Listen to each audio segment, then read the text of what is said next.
There are many different types of talk therapy, and in this segment, we will discuss the major types of psychotherapy. First, though, I want to address the commonalities and differences across these types of therapy. First of all, what's really important in talk therapy, also known as psychotherapy, is a relationship between the client and the therapist. Basically, if you're looking for a therapist, you want to make sure that you find someone who you feel like really listens to you and understands you. That relationship is very important in any theoretical approach. All psychotherapies have generally common goals. They try to reduce the symptoms of mental illness and improve their clients' quality of life.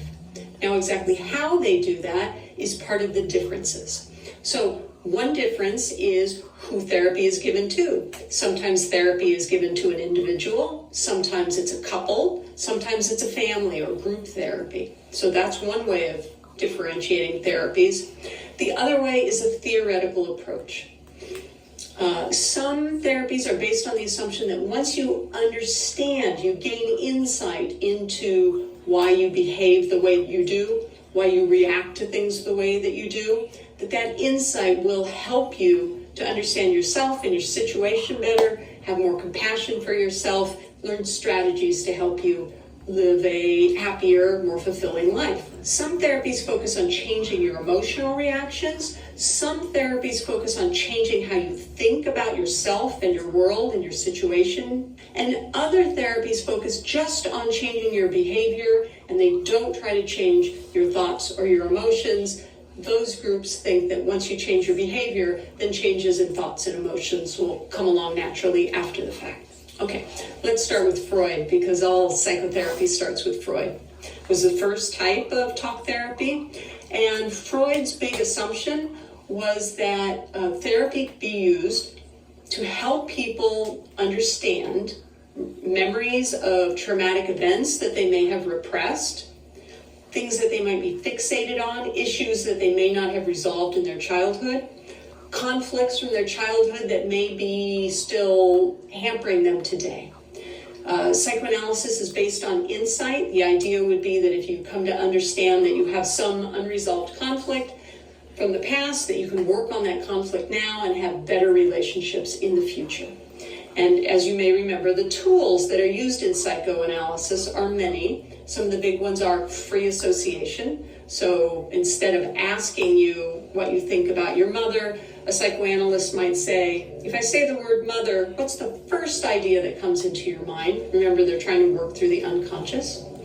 Psychoanalysts also look at resistance. If they try to guide you to talk about a particular episode or problem, and you always resist talking about that episode or problem, a psychoanalyst will conclude that that resistance means that there's really tough stuff in there that you need to deal with.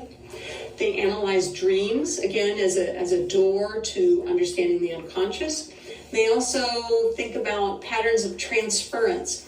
Remember when we talked about Rorschach techniques or the TAT? It's a psychoanalytic idea that you project your feelings and emotions onto other people. In psychoanalysis, the assumption is that you project your feelings and emotions, attachment styles from your past onto your therapist, and so you can work out transference issues. Okay, that was psychoanalysis. Next, I'm talking about humanist psychotherapy or humanist therapy, which is about as different as psychotherapy as you could get. Humanist therapy focuses on the positive aspects of being human and humankind, and it focuses not on childhood traumas, but more on current situations and current struggles. The assumption in humanist psychology is that we all have this need, this deep need to be accepted for who we are unconditionally.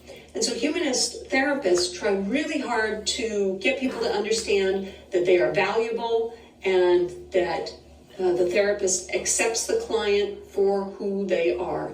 And that acceptance needs to be genuine and based on empathy. The goal of humanist psychology is to help people reach their fullest potential, the best version of themselves. humanist therapy is not directed so much by the therapist. The therapist lets the person decide what the path is going to be through therapy. What the therapist does is empathize and very actively listen to understand. Ooh, wow.